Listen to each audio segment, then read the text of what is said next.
from WBBZ-TV Sports. It's time to beat the champ. Now, here are your hosts, Paul Peck and Sue Novoitsky.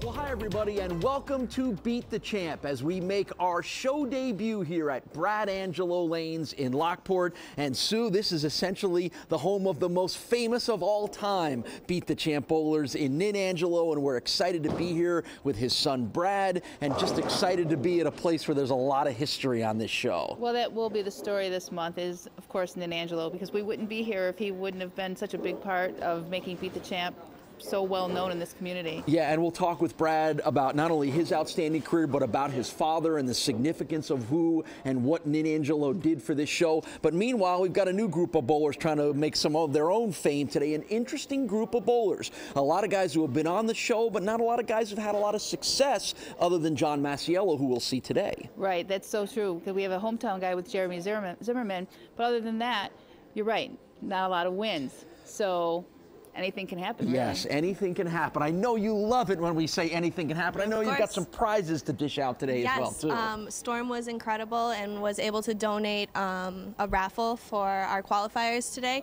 So we're going to have a little drawing later.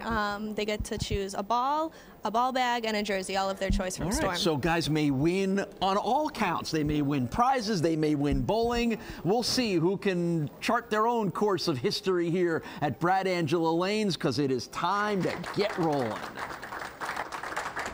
Match number one here as we start our month-long stay at Brad Angelo Lanes in Lockport features our returning champion Jeremy Zimmerman and that gentleman that you get a look at there, Michael Kemp. A couple of guys who have both been on the show before. Jeremy coming off a win in last month's outing up at Manor 2, and Michael Kemp will be making his fourth show appearance, Sue. Yeah, we were talking about him not wearing his bullseye shirt today because he has been quite the target. Yeah, so Michael has yet to win here on Beat the Champ. 0 for 3 is the record, but a good start for Michael Kemp with a strike in the first frame. And we haven't seen Michael since earlier in the year up at Lucky Lanes in Fredonia. Now we get our first look at Jeremy Zimmerman. This is his fourth Beat the Champ show appearance, and as we mentioned, coming back as our winner from Manor Lanes 2. His first career win was that victory over Andy Reddick 2 weeks ago. And a good start for Jeremy as well, 34 years old from right here in Lockport, and a good way to get things going. Jeremy's got a lot of surface on his bowling ball, so that would lead you to believe that he's got a little oil on the lane today. Which, well, why don't we ask the guy who knows exactly how much oil is on the lane. We are happy to welcome in Brad Angelo. Of course, we're here at Brad Angelo Lanes in Lockport, and Brad is going to join us here for the first show. We got a lot to talk to you about, Brad, including your recent impressive run at the Obenauer Masters and your career and your dad. But let's start by talking about how you've got everything set up here for the show this month. Well, there's a lot of oil out there on the lane. You certainly can't run down the lane without falling on your rear end. It looks like Jeremy, I do know that Jeremy just drilled that bowling ball. That's a Shure lock made by Storm, and it's a very strong bowling ball.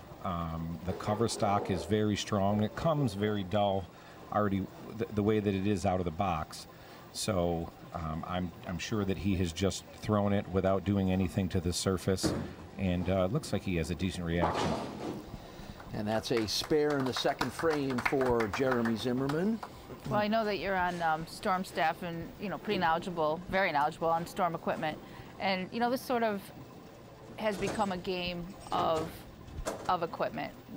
It's not the same as it used to be, where they used to throw rubber balls or, now it becomes not only throwing it good, but, mastering, having the right bowling ball in your hand. Let's be serious.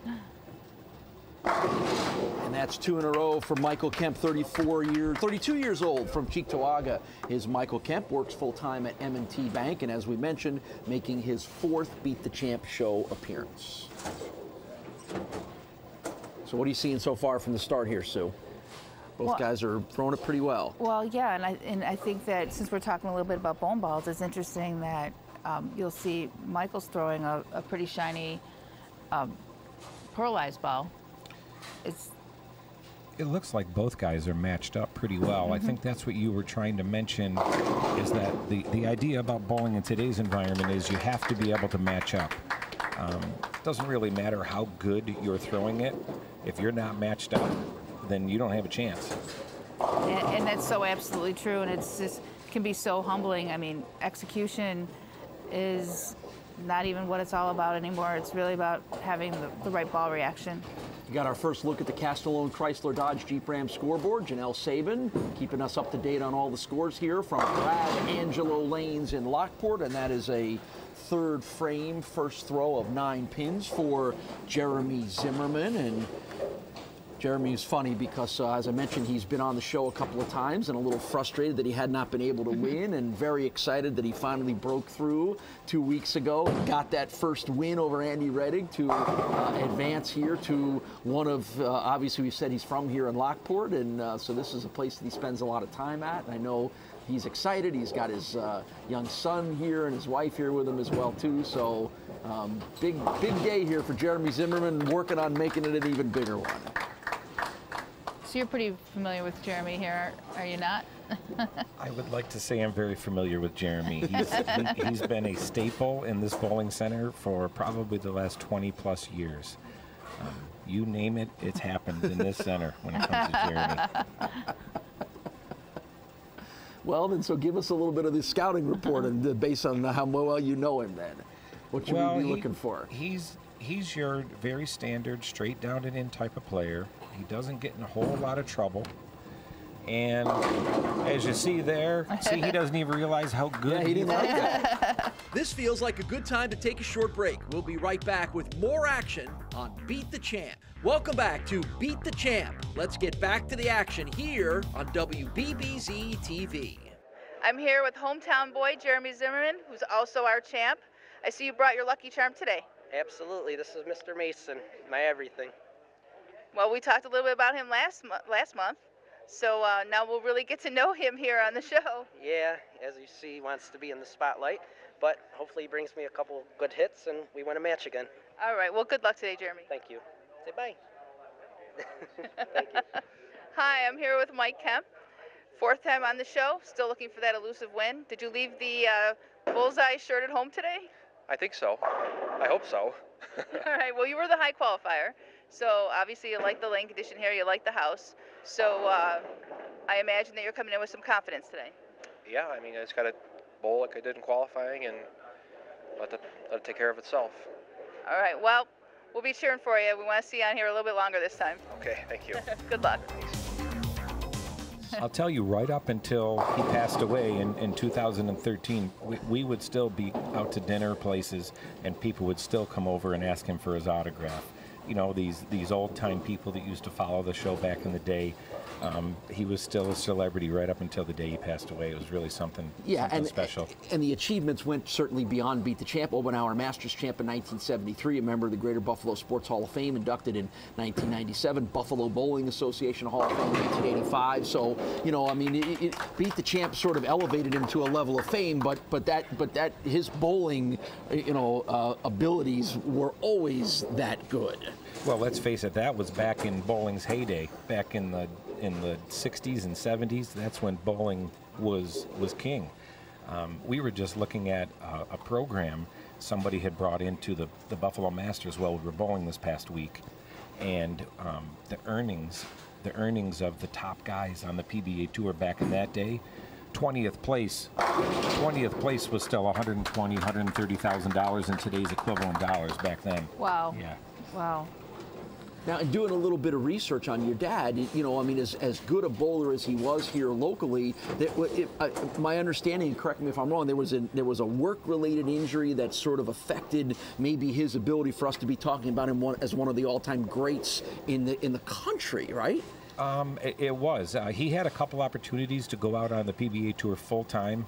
He went out for an 8-week stretch, but that was back when my two older brothers, when they were little, he didn't want to be gone from them, and so he worked a construction job, and they were down putting in a sewer line down in Barker, down in Somerset, for the power plant that was going in down there, and they were putting in a sewer line, and he went down to check the pipes, and the whole thing caved in on him, so he was buried alive. Literally 6 feet above his head was the dirt, and luckily they saw where he went down, and they dug him out by hand, and it crushed his whole right side, and that was pretty much the end of his career. Wow, I never knew that story. That's... Yeah.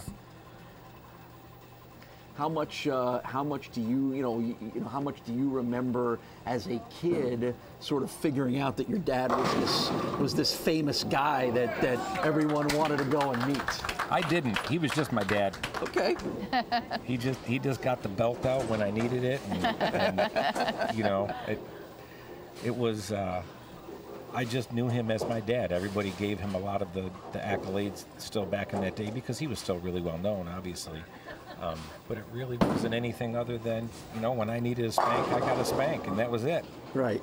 All right, well, we'll talk about the transition and the impact he had on your outstanding bowling career, but this match is headed down the stretch here, and these guys are finding a little groove here. Jeremy has thrown 4 consecutive strikes, and after 4 to open and then a spare, Michael's come back with a couple of more, so this is a good match right now. These two guys are battling. Yeah, it's down. It's a 10-pin match.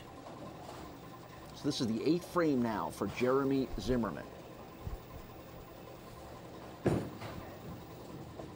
There you go. That is 5 in a row now for Jeremy.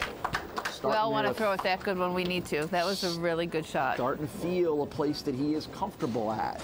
Especially when we have somebody right behind us that's whispering our name into our ear. I love that. Yeah, you know, I mean, again, Sue and I talk about this a lot. I know, there's no whisper with me. Everyone knows that by now. But we're a little more compact here at Brad Angelo Lanes than maybe we are at some of the other places we've had the show, where sometimes we'll sit 15 or 20 feet behind the lens. We're 8 feet away from where Michael's standing right now. Did you have to get used to that when you started to get on the pro tour, when the announcers and the noise and the lights and all that stuff was around you? Well, they have a booth that they're in, the sound booth that they're in, and they have plexiglass all around it, and you know, it's not quite as sophisticated as we are here. We'll work on that. We'll work on that for next month's shows in Tonawanda. People have told me they want to lock me up in plexiglass before, so that wouldn't be the first time. So that's 3 in a row now for Michael Kemp as he moves to the 9th frame. 3 strikes in a row. Make it 4. And this one's going to come down to the last couple of throws, isn't it? Oh yeah, right now it's just matching strike for strike for Mike to maintain. He's got a 10-pin lead, but that's dependent on him striking. The only difference right now is back-to-back spares in 2 and 3 for Jeremy Zimmerman, and only the spare in the 5th for Michael Kemp. So there you see the numbers on Jeremy. As we mentioned, 34 years old, from right here in Lockport. Works full-time at JD Flooring in Middleport. You know, in a situation like this, if I'm standing up in the situation that Jeremy's in, all I'm thinking is keep the pressure on him, make him work in the 10th, because he's got to sit there. Mike's got to sit there now for 4 shots. It's not just the normal 2 shots. He has a chance to make him sit there for 4 straight shots. And I'm going to take my time. Wow, that was a bad break. Yeah, the streak comes to an end at 5 in a row, and as that 7-pin holds up for Jeremy Zimmerman, so he'll have to fight his way back from that. I want to forget to mention that the top qualifier for each month's qualifying that will come up next at Tonawanda Lanes wins a Dirt Cheap TV from Dirt Cheap TV, value of $500, flat screen TV. Mike Hulbert was our winner this past month, heading into here at Brad Angelo Lanes, and we'll see Mike in a couple of weeks here on the show. So that is the prize for the top overall qualifier here on Beat the Champ. We'll get the dates for you on our next month stop at Tonawanda coming up a little later on in the show. So there was a lot of motivation for these bowlers. You had the Storm donations. That was really nice. I'm sure you had something to do with getting that together, but Storm has been a great sponsor throughout the world of bowling, all over, everywhere. They try to have their name and support anything good for bowling. I gave them a call, asked them if they'd be willing to help support our local TV show here, and they said, you know, sure, let's do a free ball, a free bag, and a free jersey. So we're giving away those, and the way it works is that if you entered For every entry that you entered in during the qualifier, you got one entry into the drawing. So we're going to be drawing out, I think, one winner at the end of this. We're going to be drawing out and then whoever's name we draw, they will get the choice of whatever prize that they want. So we're going to do one a week then? I think we'll do one each week. I think that'll make the most sense. We'll do the storm drawing each week. Great. All right, so back-to-back spares now here in 9 and 10 for Jeremy as he'll finish things out. And there's a good strike to wrap it up for Jeremy Zimmerman. Well, it's a little disappointing for Jeremy because this is, you know, this is his hometown, and he gets, you know, he really gets amped up for the show. Well, who wouldn't? Yeah. You know, I mean, gosh, I got to tell you, every time that I have a chance to be in front of the camera, there's a certain amount of butterflies that are going on inside of you, and you're trying to control your emotions, and it's done and over with before you know it. So the 237 is on the board for Jeremy Zimmerman, and now Michael Kemp, if he can stay clean here and knock pins down, will be able to come up with a win. A little wobble there, not quite going to go down. That thing's still moving. I think it's more than enough now. He was already at a 250 pace, even with an open. He's at 240 something, and Jeremy's 237 isn't going to be enough today. So Michael Kemp's going to get his first ever Beat the Champ victory. And he will move on to face one of the hotter Beat the Champ bowlers, and that's John Masiello in our second match. So good way to get things started here. These guys battled pretty good and pretty hard, getting themselves figured out on the lanes, and we always see that a little early when the oil is perfect and ready to go, and everybody's nothing's been worn out yet in the first match. Well, this is the thing about bowling. Neither of these bowlers missed the pocket the entire game. They were all in the pocket, so anything could happen. They could have shot 300. You got a 250 to 237, but great accuracy on their part. Right, so a final score of 258, I believe it is, to 237 for Michael Kemp. He comes up with the win. We'll talk to Jeremy, and we'll preview our next match, and Brad's going to stick around, talk a little bit about his outstanding bowling career. We are at Brad Angelo Lanes in Lockport. You are watching Beat the Champ.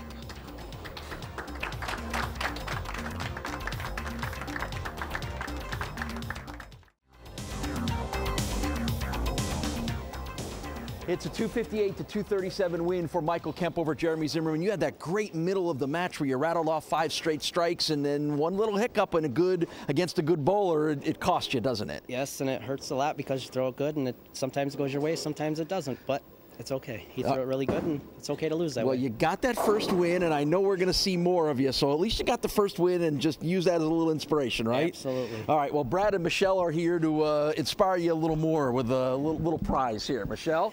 Jeremy, I'd like to congratulate you for all of your bowling that you've done and your participation here at your hometown and your home bowling center. Congratulations to you and your check for $50. Thank you. Yeah, you're very welcome. All right, we've got one more match. We got another match coming up, our second match of the day here from Brad Angelo Lanes. We'll get you ready for that when we return on Beat the Champ.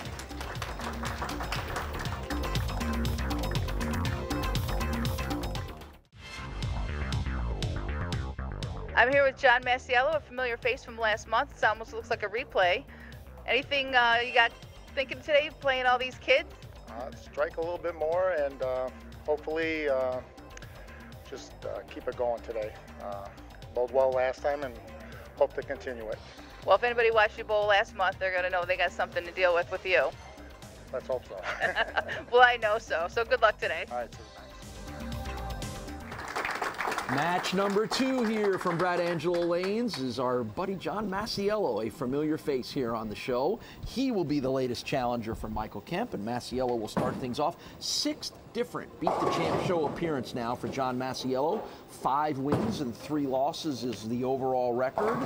He has won the weekly trophy a couple of times, and we saw him last month when he bowled at Manor Lanes 2, where he won 3 in a row. Yeah, John's sneaky but deadly. You know, it's like he's sneaky but deadly. I like that. He's unassuming, but he knows his game and he knows how to adjust. So Michael Kemp's challenge will be to try to win his 2nd in a row, and there's a good way to start it with a strike in the first frame. So I would assume, Brad, that you have bowled hundreds of times against John Masiello in your life and career. And we have ridden together in our car, literally probably over 100,000 miles. Pretty much every weekend tournament for the last 25 years or so. Many of those, John has been a passenger in my car. He's never allowed to drive. Oh, is there a reason why? Yeah, because I'm in control. Okay, I gotcha. 62 years old is John Masiello from Buffalo, works for the city of Buffalo, comes in with a healthy 225 average overall in all of his bowling, which is pretty much probably 5 or 6 days a week, I would assume, when he's not in Brad Angelo's car. Yeah, well, it's only on either Friday evenings or Saturday mornings usually. But as we mentioned of this group... That sounds like abduction to me. Well, it may be. We'd have to ask John that question.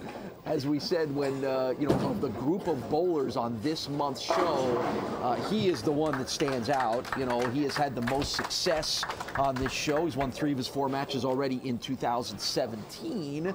So he is a fun guy to watch, and he's just a crafty veteran, you know. And let me just note though, I would appreciate it if John would stop hitting the pins and making such a loud noise here in our bowling center, because everybody just jumped when his ball hit the pins there. It's usually the younger guys who make the pins sound and beg for mercy, not the older veteran guys. The veteran guys are the veterans, and I don't want to just say guys because the girls as well, but the veterans are smart. You know, it's like what maybe you'll lose a step. I'm not sure, because I love watching the PBA now. It's like they're like fine wine. I love watching it because, just like John, sure, their games have stayed exactly the same. And watching John throw the ball today doesn't seem any different to me than watching him bowl 20 years ago. You know what? You're exactly right. I think the art of learning to have little feel adjustments, to use a little bit different grip pressure here or there, and being able to manipulate the ball, just those little subtle nuances that you can't see with your eye, but you're doing something different with your hand. I think that's a lost art in today's bowling environment, because the lanes, the scoring pace is certainly a lot higher. Mm-hmm. The bowling balls are a lot stronger. But John certainly is and has been one of the best for a long time. Well, go ahead. You talked about, Brad, all the time you spend in the car with John, going to all the tournaments, and 15 years on the PBA Tour, PBA Rookie of the Year in 2003, a couple of tour wins as well. But I asked you in the last match, as a kid, were you destined to be a professional bowler because you were Nin Angelo's son? I can tell you, for as far back as I can remember, all I ever wanted to be was a pro bowler. That was it. That was all I ever wanted to be. And I have a lot of the success in my career that I've been able to have. I owe to this person throwing the shot right now, as well as my father and some of the other greats from the Buffalo area. It's just been an honor to grow up in an area of the country that is really known for the bowlers that they produce. Is that confirmed for you every time you go to a PBA Tour stop, or every time you go to Vegas or Reno or one of these bowling meccas of our country, where not only do people know, oh, those are the Buffalo guys, those guys are from Buffalo, it kind of puts you in a separate section, but just the response that you get? It does. I mean, even back when I was bowling all of the amateur tournaments, Brad Kazuski, Mike Falero, Mike Newman, Dave Gwindon. Gosh, I mean, our little Wednesday sweeper that we used to have at Thruway Lanes, Jack Jurek, all the guys would come down from Canada. That sweeper we had at Transit Lanes, but even earlier than that, the one at Thruway Lanes, that was as strong as most PBA events that we bowl in. Just that little Wednesday sweeper. Well, I remember when I started my career in the bowling industry, and actually that sweeper caused me to start bowling because I was just serving at that time. Oh, I know. And when the tour would come to town, because they would bowl it Thruway, the guys would actually find spots in that sweeper to tune up a little bit. Yes. I mean, I met many people that were actually just there to bowl the tour stop that got into that sweeper. That's how strong that sweeper was. And it got me enthusiastic about bowling. And Dave Gwindon actually worked with me, and that's where I got my start. We're going to be back with more Beat the Champ bowling action in just a minute. Welcome back to Beat the Champ. Let's get back to the action here on WBBZ-TV. So here's Michael Kemp's scorecard at the moment as he heads to the 10th frame as we watch John here. First 3 strikes, open in the 4th, and then 5 strikes in a row for Michael Kemp. And he'll have the 10th frame still. And meanwhile, John Masiello opened with 7 consecutive strikes and then a spare in the 8th as he starts to roll here in the 9th. So I'm telling you, whatever you did to these lanes, you got them working here for these guys. Well, we use those paper-like pins. There's really only 9 pins down there. You can't see it. We use a lot of camera work down there to be able to make them be able to get strikes instead of 9 counts. No one said this had to be regulation, right? Yeah, it doesn't have to be regulation. When you're in my place, you can do whatever you want. So here's the situation. Mike can strike out for 267. So John still needs to double to shut Mike out. So these are 2 big shots here for John. First throw of the 10th frame for Mazz, John Masiello.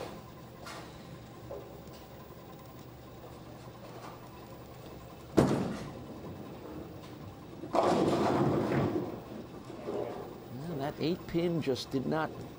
Nope, nothing slid into the 8-pin there to hold up for him. So that changes the dynamic a little bit.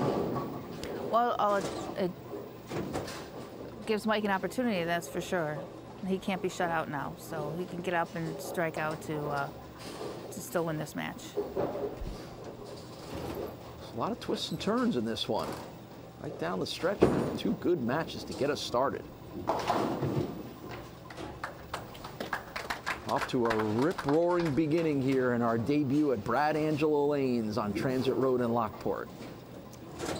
It always sounds so awkward when people say Brad Angelo Lanes because I'll be honest with you, I didn't even want to name it Brad Angelo Lanes when we took over. I wanted it to be something different, and there were so many people that were supporting what Michelle and I were trying to do here that they said, you know, you have to name it Brad Angelo Lanes. I go, I don't want to name it. I don't want to name it that. Let's name it something different. Well, if your shirt is hanging in a mall in Edmonton, it might make sense to call it Brad Angelo Lanes here in Lockport, right? Okay, so it looks like he's going to need the first 2 strikes and then just 3 pins on his fill ball. So he definitely needs a double here to be able to win. So the 259 is on the board for John, and we head to the 10th as Brad just laid it out for you. Michael Kemp needs 2 strikes and 3 pins in order to get a 2nd consecutive win. So nothing like a little pressure here to get things going, huh? Well, Brad mentioned earlier the significance of count and the significance of making your spare. And if that count was any different, where he said he had the 3 pins to work with, he wouldn't have had to double. You know, he would have just been able to get the first one in the 10th. So those extra pins created a situation where he needed 2 in the 10th instead of just 1. So he's got the first one thanks to that nice little slate slide over to take the pin out. So here he is. He needs another strike to put himself in a position to win.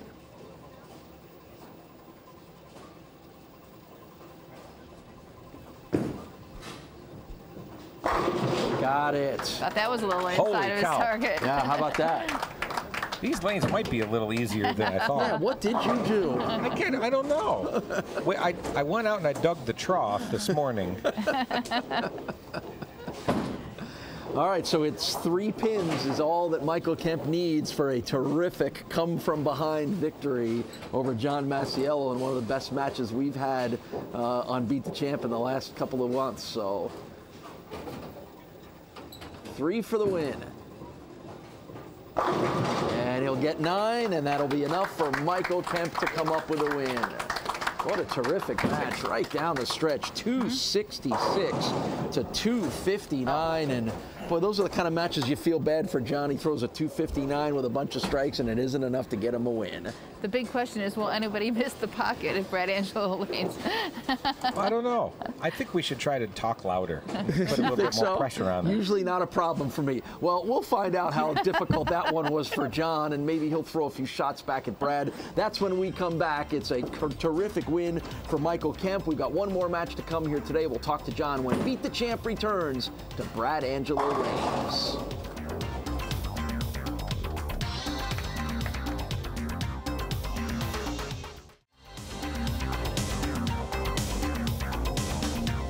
A terrific match that comes right down to the final throw. Disappointing for you, John. I certainly hope Brad telling stories about your car rides didn't distract you at all.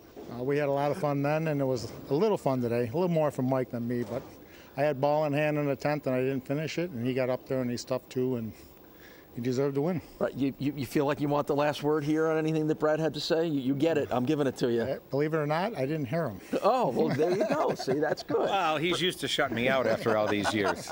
I was going to say, maybe he has learned after all these years. All right, Brad, what do you got for John here? I got gas money for our next trip. I see how that works. $50. John, great bowling. Pleasure having you here. All right, thanks a lot. Wait a second, there's only 25 now. All right, we won't ask how they're going to spend that, but it probably will go to gas money. We got one more match to come. Come back. It's Beat the Champ at Brad Angelo Lanes. We're back right after this.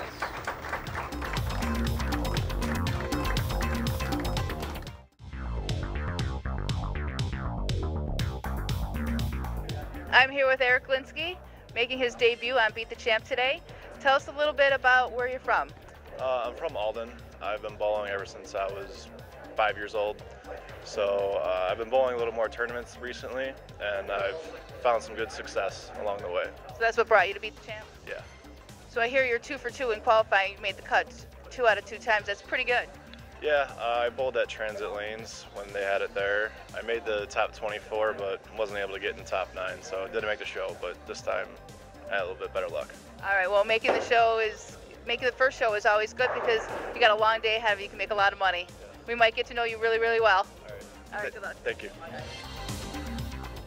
Especially early strong. Michael Kemp will go for the sweep of week 1 here at Brad Angelo Lanes. His opponent in our third match is making his debut. That's Eric Glinski. You see Eric in the dark there, and Michael Kemp will start things off coming off that dramatic win over John Masiello. So Michael's on a nice little roll here. A couple of very impressive 258 and 266 scores. Yeah, you know, we noticed that where every now and then it'll happen where someone comes out and has beginner's luck, but most of the time it's a little difficult to get used to the experience, the lights, the cameras, all of that. And in this case, this is what's happened with Mike. Now he seems to be oblivious to all that and turning it on, where this is Eric's first experience. Sure, and we'll see what happens here. So Eric's first debut here on Beat the Champ. He is 24 years old, from Alden, full-time employee of M&T Bank, and average right now of 218.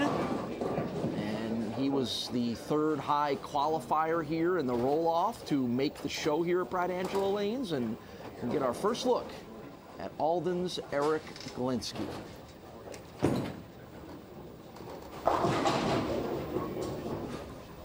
It's about time somebody missed the pocket. I was going to say, that's the first time it's happened. It took 2 full games, and his approach to the lane is a little bit different. Looks like he's much deeper than where other people have played and chose to go with probably a more aggressive ball. Well, Eric bowls league here, and he bowls in our Thursday night league. It's one of our better leagues that we have, and he's one of the guys to watch every single week. You know, he likes to wind on it, gets a higher rev rate and a lot of speed, and once he gets lined up, he starts sending some pins dancing. You'll see some messengers with him. You know, we've got some couple of younger guys here, and Sue and I, as the show has evolved, talk certainly a lot about the veteran group and then the younger group, and even you as are you amazed at sometimes at what some of the younger guys can do and how they bowl differently than you guys do?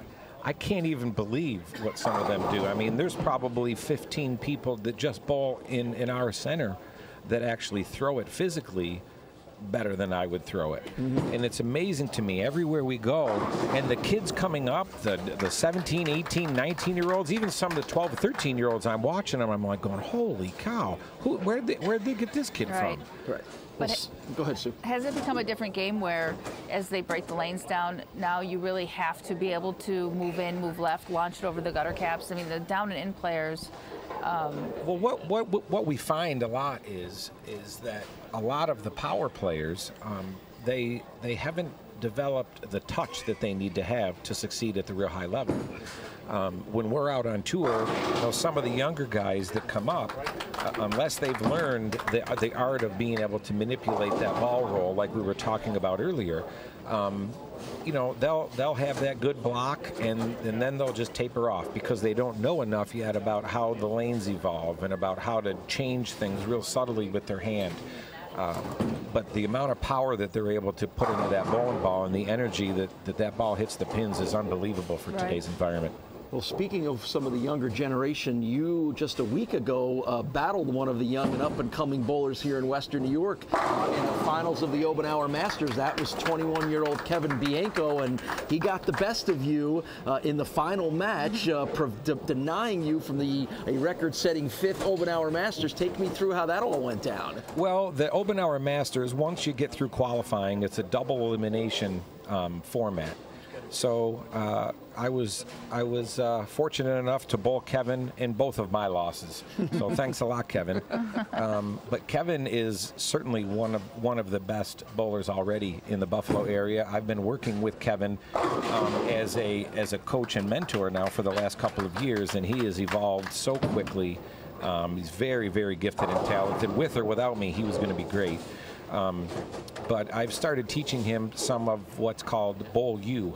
And the Bowl U methodology of teaching is really something that's really special, and he's bought into that full bore, and he's implementing that on the lanes, and he was really tough to beat.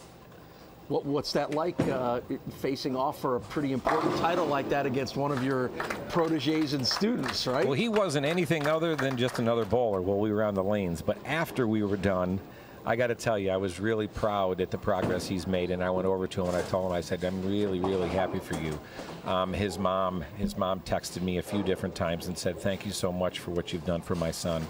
And I have to tell you, the most enjoyment that I get in the whole sport of bowling now, it isn't even in the competition side of it as much as it is when I'm teaching it.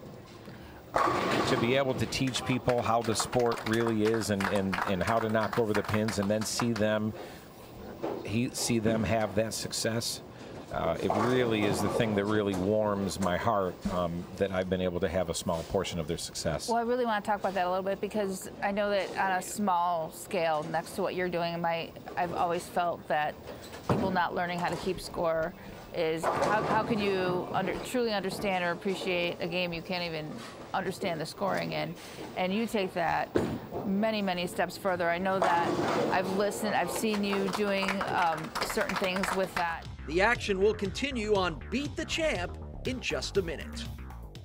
Welcome back to Beat the Champ. Back to the one comment I asked you about the Obenauer is what people don't understand is you lose that first match to Kevin Bianco, and then you can't lose another match. You win 5 consecutive matches to get to the final. That is really difficult. No kidding. I couldn't even get out of bed yesterday morning. I tried to put one leg out, and the other leg started screaming, saying, don't you even think about it. And then I had to get up and get stretched out, and then I went in there, and Kevin again did another great job, and I tried to throw a couple curveballs at him, pushing some oil in some parts of the lane that I didn't think he was going to be able to adapt to, and he did everything just the way I taught him. So I'm going to stop teaching him. Kevin, you're not allowed in here anymore. Right. Is that what makes it such a tough tournament? You've won it 4 times, tied for the most ever. Is that what makes it such a great test of bowling in Buffalo? Is it exactly what you've described, the grind of it? Well, certainly, but I think the quality of bowlers in Buffalo makes it such a tough tournament to win. Right, Brad, you brought something up that people don't really think about, and that is you put a little defense in your bowling. People don't really understand that there is a way to put defense in bowling, but you put a little defense in bowling. And it's always been a little bit one of your strategies is knowing your opponent and taking that one step further and knowing where they like to play or where their wheelhouse is, so to speak, and staying away from that, not helping them create what's going to make them bowl better. And I mean, that's part of a strategy that people only realize exists. Well, the fact of the matter is the oil is moving around every shot. And the bowling balls today, they're taking up oil through the first 40 feet of the lane, and then at the end of the pattern, they're putting down like little dash marks of oil.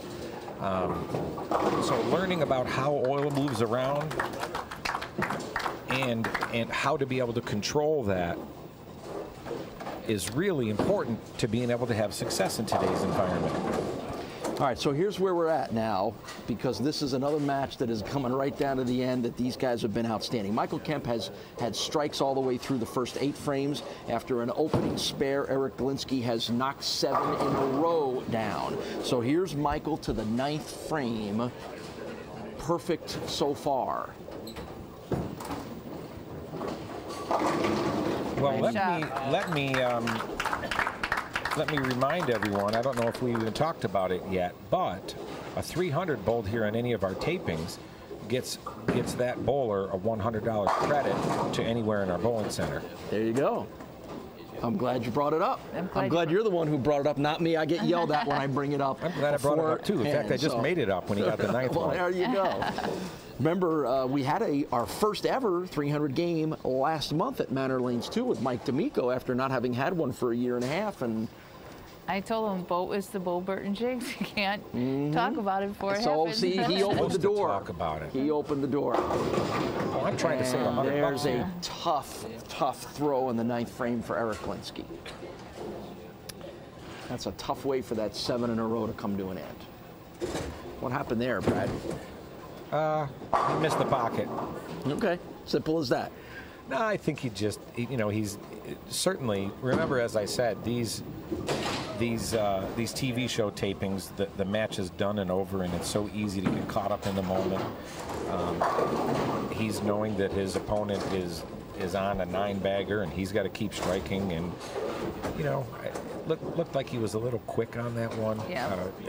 Eric's tendency when he throws a bad shot is to miss it a little bit left, and he certainly missed that one quite a bit left and paid the full price for it. So it's an open frame in the 9th after that miss for Eric. And now his tendency is to miss it to the right. So. Yeah, to overcompensate. See the look on his face, a pretty disappointed guy there after a great performance. So.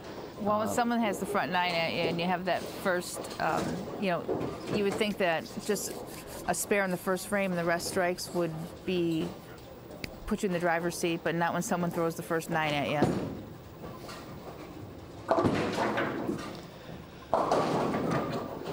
So Eric Glinsky, after an impressive middle part there on the debut here on Beat the Champ, is not going to come up a winner here. And meanwhile, Michael Kemp rolls up to the frame with a chance to pull off a 300.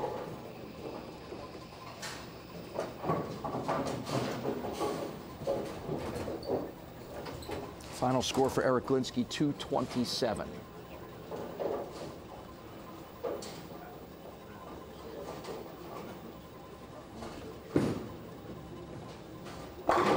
Oh! Wow. I didn't think that one was going to make it. Strike in the first ball in the 10th frame. That's 10 in a row for Michael Kemp. Good thing those pins weren't 61 feet away. Otherwise, that might have been another big split.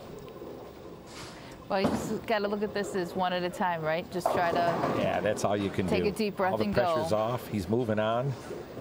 Just try to finish this off here and make history. Second throw of the 10th frame. Nothing but strikes so far. A lot of wobble, and it's still moving, but it won't go down. Doesn't take anything away from another impressive performance from Michael Kemp, but he won't get your prizes that you just decided to offer up. Saved $100, honey. There you go. So he finishes it off with a spare and a very impressive performance and a sweep of the week for Michael Kemp as he puts the 299 or 289. I'm sorry, 289. Close enough. 289 score on a 289 to 227 win for Michael Kemp. 3 wins in 3 matches here in our first week at Brad Angelo Lanes in Lockport. We'll come back and talk to both guys after an outstanding week of bowling when we return on Beat the Champ.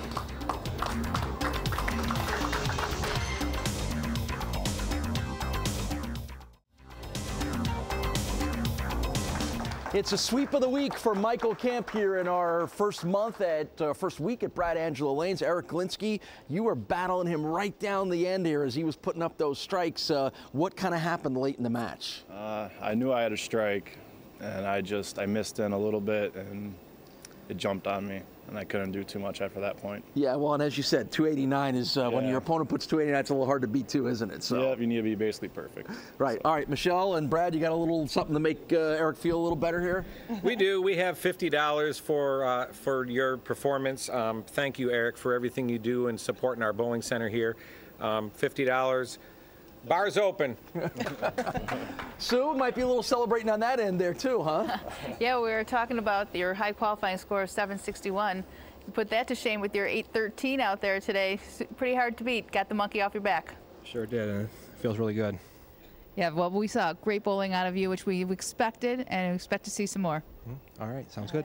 All right, well, Michael's going to come back because he's going to be a part of next week's show, and 3 new competitors are going to try to knock him off. Sue and I will come back and wrap up week number 1 here at Brad Angelo Lanes when Beat the Champ continues right after this.